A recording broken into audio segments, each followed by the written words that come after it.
Women have struggled for decades so their voices could be heard in Parliament. The first woman to break down barriers in Canadian politics was in the 1921 election. She was Agnes MacPhail, the first female elected into the House of Commons. Lady Helena Squires was the first woman elected to the Newfoundland Assembly, and in 1949 she was elected the first president of the Provincial Liberal Association. Although female representation in politics has increased, no major Canadian political party has achieved gender equality.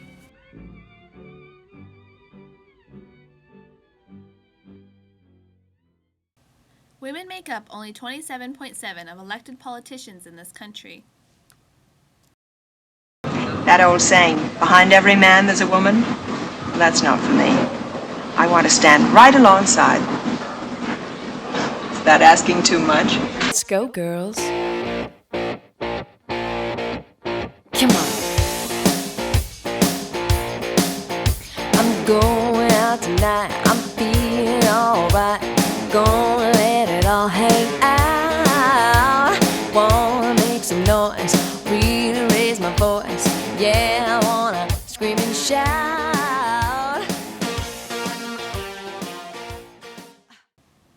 Going into the 2008 election, the numbers were weak. Women made up 52% of the population, but only 11% were represented in Parliament.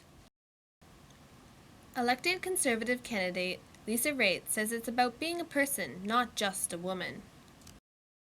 The biggest challenge that women in politics face is people wondering why women are in politics. We're just a person. At the end of the day, we want to help our country. It doesn't matter that I can wear a skirt and the other guys can't wear a skirt. At the end of the day, I am more representative of a young parent than I am of a female.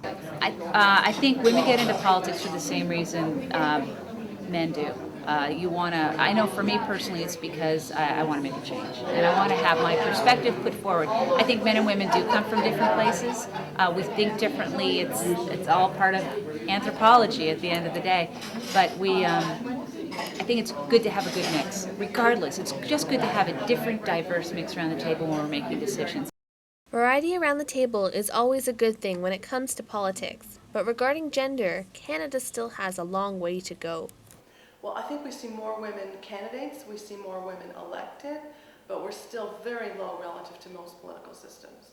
If we have 22% of women right now in the House of Commons, we're way behind most political systems really except the United States. Just last month, we Conservatives scored a victory that firmly established us as the biggest, the broadest and the most national of Canada's political parties. Le Parti conservateur, c'est le Parti du Canada. The Conservative Party is Canada's party. But big surprise, in the end, Stephen Harper and the Conservative Party put a record number of women in their cabinet, Lisa Raitt included. So what kind of qualities does a woman need to get into politics? Meet Stephanie Morris, a political science graduate, who is starting to think she doesn't fit in with the rest of the women in politics. Politics is always something that really intrigued me. I guess the fact that I knew very little about it, but at the same time it governed everyone's lives. You know, it's the first thing you read about when you open the newspaper, the first thing you hear about on the news. And I did meet with one MPP, who was a woman, and even just meeting with her, you get the feeling, that she's kind of had to join this old boys club to get to her position. She wasn't very feminine. She was, you can just tell she had joined the old boys club, and she had kind of men's values now. Even though she was a woman, it still didn't feel like to me she was a woman in politics. And just about an hour ago, I got you fired. What? What did you do that for? I figured that being my wife would take up all of your time. Even if I wanted to say no, I couldn't.